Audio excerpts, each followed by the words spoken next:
Welcome to the Empowered Team podcast. I am so excited to be with you today because I'm going to give you the three main questions to help guide your thinking in the most stressful situations. This month on the Empowered Team in our group mastermind, we have been going into that topic of stress because it's in everybody's lives in some form or another. So, we're going to support you today, not only in just mastering stress, but turning this pressure into power. How are we going to do that with these three main questions? So, before we go into that, I'm going to give you a little more information about stress because it's so pervasive in our lives that I think that we just get used to it, meaning it's normal to feel this stressed or it's normal to have these setbacks day in and day out. But really, there's some roots to stress and there's some serious impacts to stress. So we'll start with that so that you really have this understanding. And then I'm going to tell you something that happened with my family. And it was so stressful this summer that I can't help but use it as an example of stress. So, first of all, we've got a number of roots to stress. There's this biological root. This is literally our survival, our evolutionary basis, our fight or flight. Something startles us. We get stressed. We want to assess whether it's a physical threat. So, there's this biological root. And then we have a psychological root. This is our cognitive appraisal. How do we perceive stress? This really is this difference between, do we have a mismatch of expectation of what is coming at us and whether or not we can handle it? That's this psychological root. And then we've got all these social and environmental factors. We've got, which are external environment. We've got our internal factors like our own mindset, our predisposed thinking patterns that we've been taught. And then we've got this chronic stress or feedback loop where one thing stresses another and the body remains in this stressful state and it just keeps functioning on this stress, and we kind of perpetuate it with more and more action that's either not solving the stress or fueling more stress in our lives. So it's a real pervasive thing for all of us, especially in this day and age when there's more coming at us than ever before, between technology, between lifestyle demands, between family and people working more, all kinds of things. The stress doesn't go away. It's part of the human condition. However, we can manage it more by managing our minds. We can manage the stress. Stress doesn't have to be a negative thing. It can be an amazingly positive thing. But before we go into use stress, that positive side of stress, I want you to understand some of the things that really have impacts. And there are impacts on relationships, impacts on leadership, impacts on our body, on our health. Those are the three main impacts I want to focus on. What happens in relationships when we're stressed, and we're talking about these byproducts of stress, there's elevated cortisol levels, there's insomnia, sleep disturbances, we get rapid breathing, tensed muscles, dilated pupils. These are all physical responses to stress, and there's more than that. Our digestion can be suppressed. Our immune system can be either be turned up, dialed up, or turned down, not functioning optimally. There's so many things. So in relationships specifically, when we're in this stressful state, we end up tending to have an emotional withdrawal. We tend to have increased conflict. We have decreased. And then when it comes to our leadership and the relationships we have in leadership, we have reduced emotional intelligence. Uh-oh, that's something we need massively in this day and age. We have decision paralysis. We're not able to make the decisions that we to, and we tend to fall back into autocratic tendencies instead of really being collaborative within our groups or our teams. The impacts on decision making specifically is that we have a focus instead of being able to take everything in. We also tend to be more risk averse when we're stressed out, and we have cognitive decline. You're not so smart when you're stressed. You're not thinking as clearly when you're stressed. When it comes to health, the World Health Organization has literally been declaring stress as one of the major causes or contributors that worsens disease. So we're looking at 80% of diseases nowadays are either caused by stress or worsened by stress. That's amazing. That's what it's causing in our lives, but it doesn't have to be this way, and it starts with us. It literally starts with us. So not only our physical health, chronic stress, cardiovascular diseases, metabolic disorders, weakened immune systems, mental health contributes to anxiety, depression, burnout, sleep disorders, disrupting sleep patterns, insomnia, further exacerbating more health issues. It goes on and on. So let's just dive into my story so you can kind of feel my stress here for a second, but also feel the outcomes of this situation. This summer, we went on an epic family vacation. We were so excited about it because we've been planning it for ages, and it meant coordinating our whole family. There were 8 of us traveling, our 5 kids. So Paul and I were traveling with our youngest, and then our older 4 were coming from various places, and one of them had a boyfriend coming as well. So we had 2 coming from BC, 1 coming from Ottawa, 2 are coming from London, Ontario. We're coming from Winnipeg. We're all meeting in Toronto to catch this flight to Iceland. There's a lot, but we were really proactive in planning great timing. We figured we had everything all set, looking awesome. And what happens? Our flight, mine and Paul's and our youngest, Maeve, our flight was delayed and delayed again and delayed again. I'm telling you, this flight from Winnipeg was delayed for every reason in the book. At first, it was due to a disruption with a passenger. We had no idea what happened there. Then it was due to mechanical issues. Then it was due to staffing issues. And then came the weather. Literally, the Toronto airport was closed down and was not receiving flights. Our flight was delayed by over 5 hours. Now, we're still not worried. Why? Because we have plenty of time. We were getting on a flight midday, and our flight to Iceland didn't take off until 11 p.m. No problem. Who's going to worry about that? All of our other kids had made it into Toronto, so we knew they were all there, but it was our flight from Winnipeg getting into Toronto, still wasn't leaving.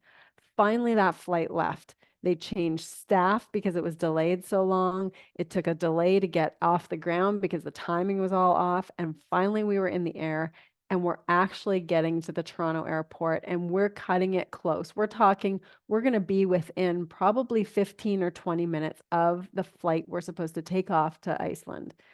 We've been planning this trip for a year. We've been, obsessing over it. We've been saving for it, all these things. But the thing about Iceland is that we're going to a different country, different currency, and our 5 kids that are ahead of us and on that flight, they're literally sitting on the flight. We aren't there yet.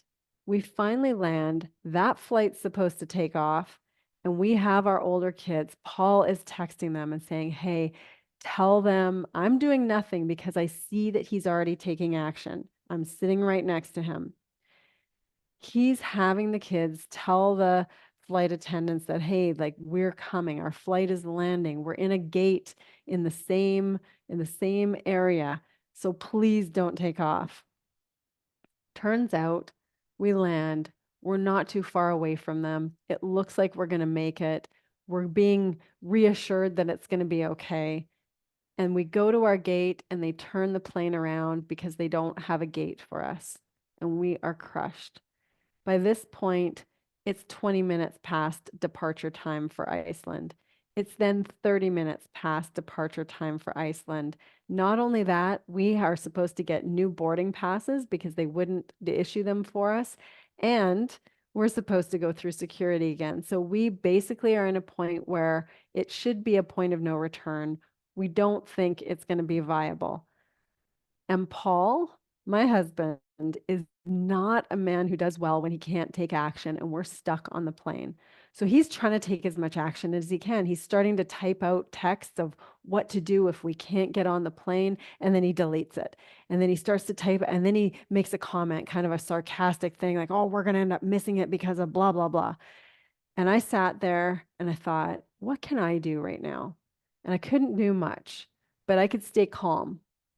And I could just say, no, we're going to do everything we can. Don't worry about it right now. There's nothing we could do. We sat on that plane, and finally, after two more attempts at getting a gate, this plane was literally U-turning around, trying to get into a gate. They pulled into our gate. And we go, and this woman, bless her, in front of us, we had been entertaining her babies who were in front of us for most of this flight. She hollers, "Let these people through. They're trying to catch a flight." And we literally go to the front of the plane. We're the first ones about to get off, and someone makes a comment, well, we have to make a connection too. Yet there we were at the front of the plane, me and Paul and Maeve. And we go to get off. They open the doors, and this man blocks us. And Paul says, "Can we please move through?" And he says, "No." And he lists off at least 15 flights for the people who are on this flight that they have been not able to make, and that they have to go to a certain gate to reschedule their flights. And guess what? Our flight was on there. Oh, my heart sunk. But the three of us just looked at each other. We knew we were making an effort to run to the gate to hope that our plane was still there. And at this point, we didn't know if it had taken off. And so we blitzed by him, but we were so fast, the doors were still closed up the ramp. So they had to open doors for us. We're sprinting through the airport to try and get to the gate, which is just down this particular gate. We're probably, I don't know, probably 10 gates away. We're sprinting along. Maeve's out in front. She goes the wrong direction. I'm yelling at her to go back the other direction. We're at C36. I'm hollering at her, and it's empty. There's no one there. And I see this woman walking away. The doors are closed. There's no one there. I'm like, hey, wait, please. And she goes walking back, and she says, hang on. And she starts typing furiously in the computer, trying and trying and trying, and getting us boarding passes. She prints off 3 boarding passes. She unlocks the door.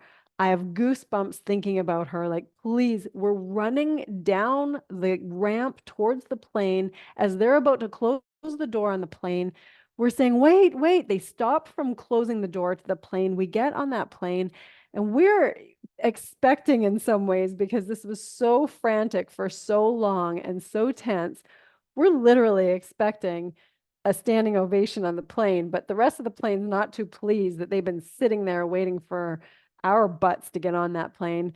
But there were our 5 family members waiting for us and literally cheering for us and smiles, and we made it because we knew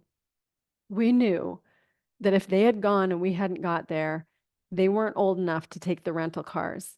They couldn't go and check in. Therefore, they couldn't do the 2-hour drive to our Airbnb and check into the Airbnb. That meant we would have had to get a hotel somewhere for them, somewhere near the airport. It was going to be a real challenge if we didn't make that flight. However, those things were in the back of our minds, but we made it, and we were so excited to be there.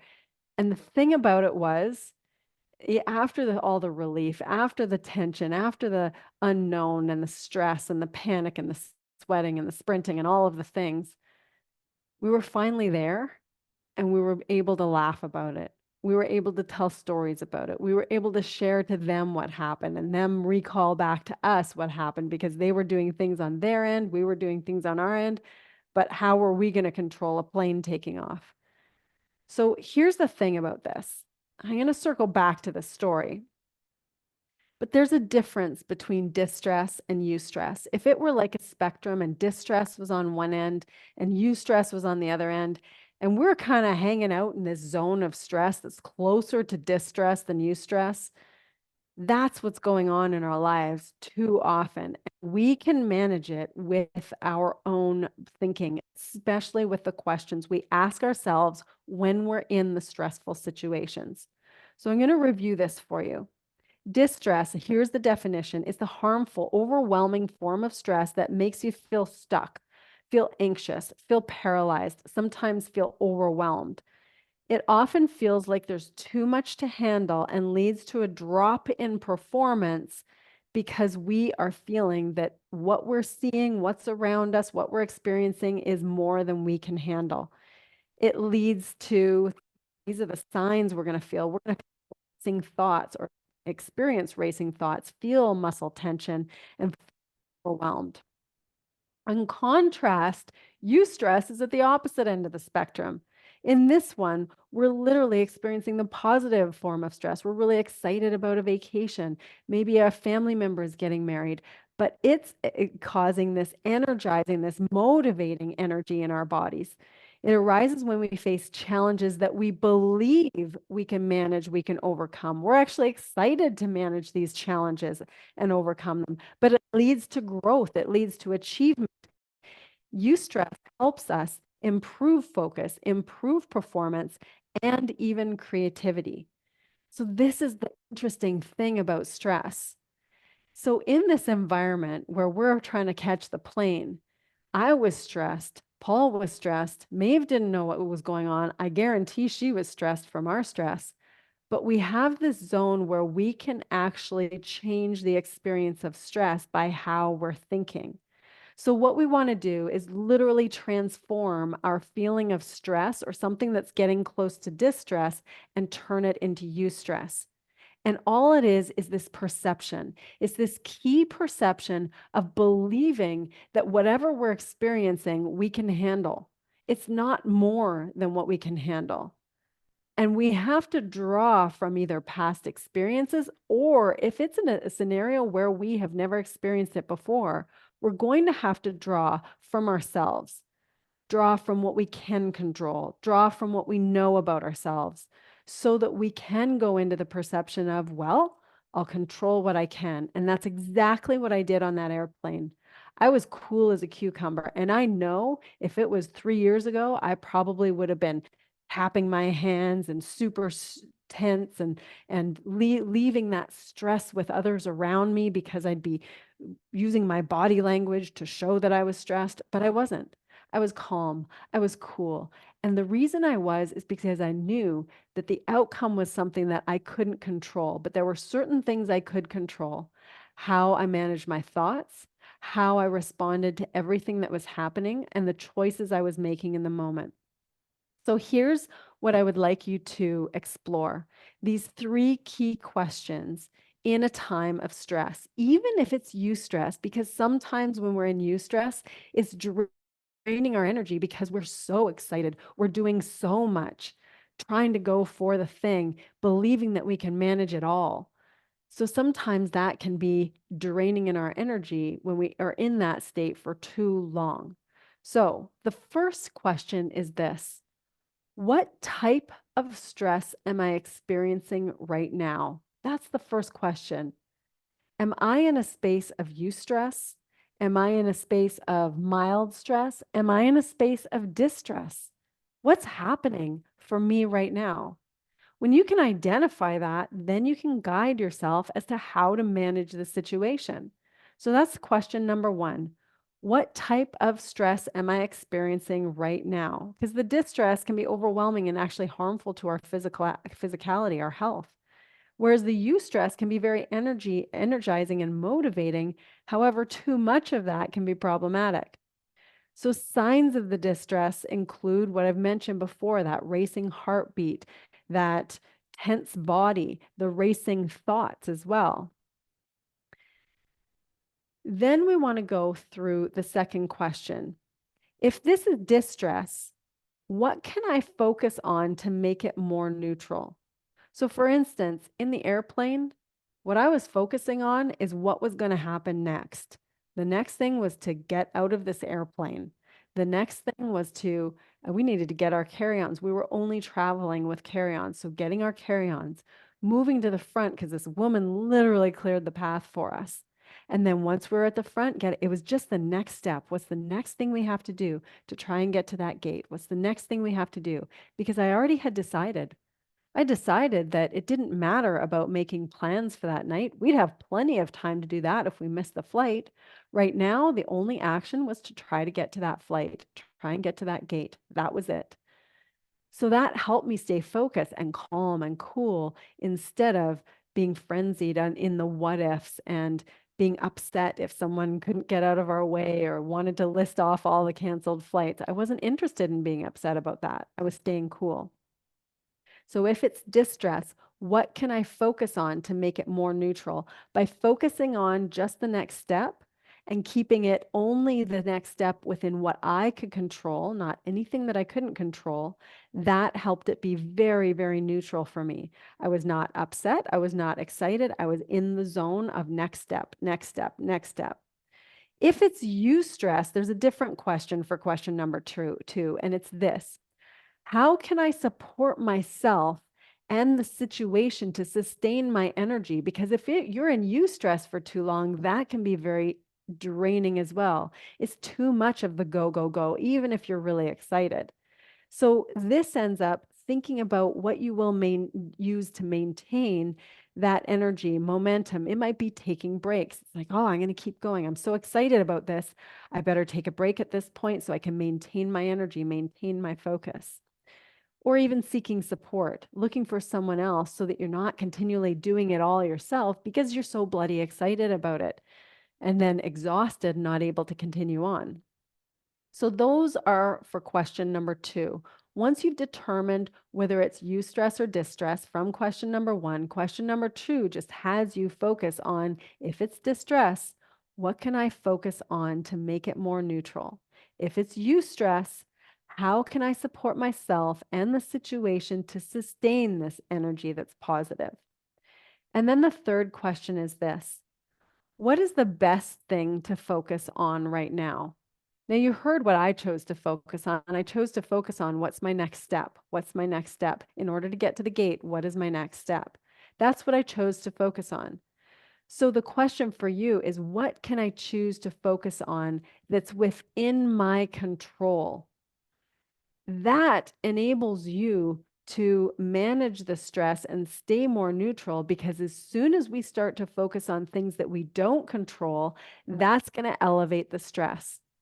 What we want to do is focus on the things we can control so that we stay in that neutral zone or more towards the positive side of stress, the eustress.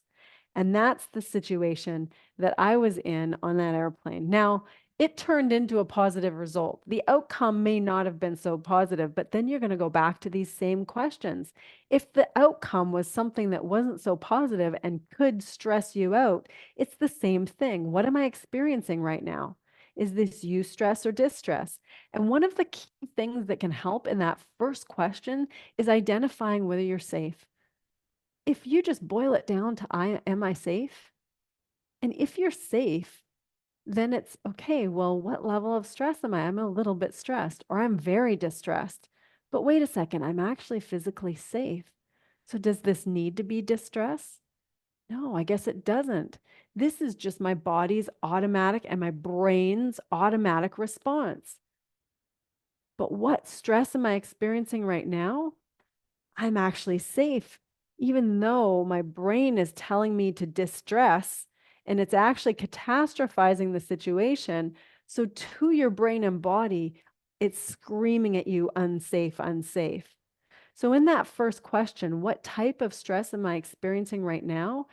And if you went into distress, you can ask a second question: am I safe? Because chances are you are safe. Most of the time, 95% of the time, you are safe. And when you identify that, it can immediately take you towards the neutral more so right there. How can I focus? What can I focus on right now to make it more neutral? It can be as simple as I am safe. And then we can go towards, what can I control? What am I excited about in this?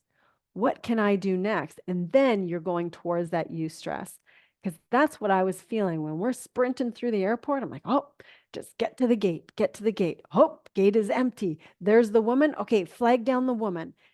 Next action, next action, next step, whatever was there.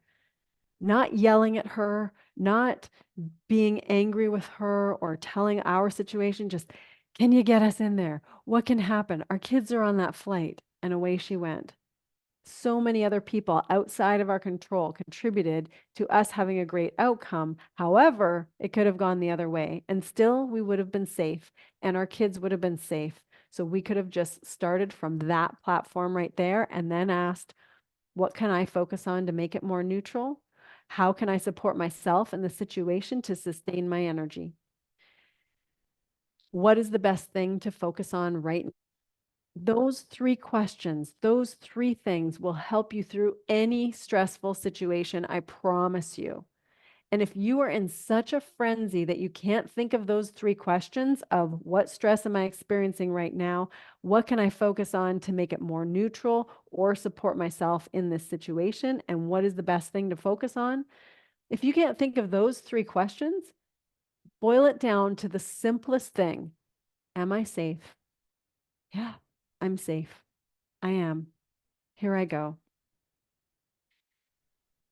So, what I'd like to invite you here to do is not allow perpetual chronic stress, but rather to open yourself to the power of knowing that, wait a second, if I manage my own thinking, all it's going to come down to is a perception shift, a perception shift of, can I handle what's happening right now? Yes, I can, because I can handle controlling my own thoughts and controlling my own actions. That's the perception shift in order to manage the stress and literally turn that pressure into your own personal power. That's where it lies, right there. So start using these three questions, empower yourself, empower your thinking, and by all means, share this with a friend to empower them. Have a great rest of your day and have a phenomenal week.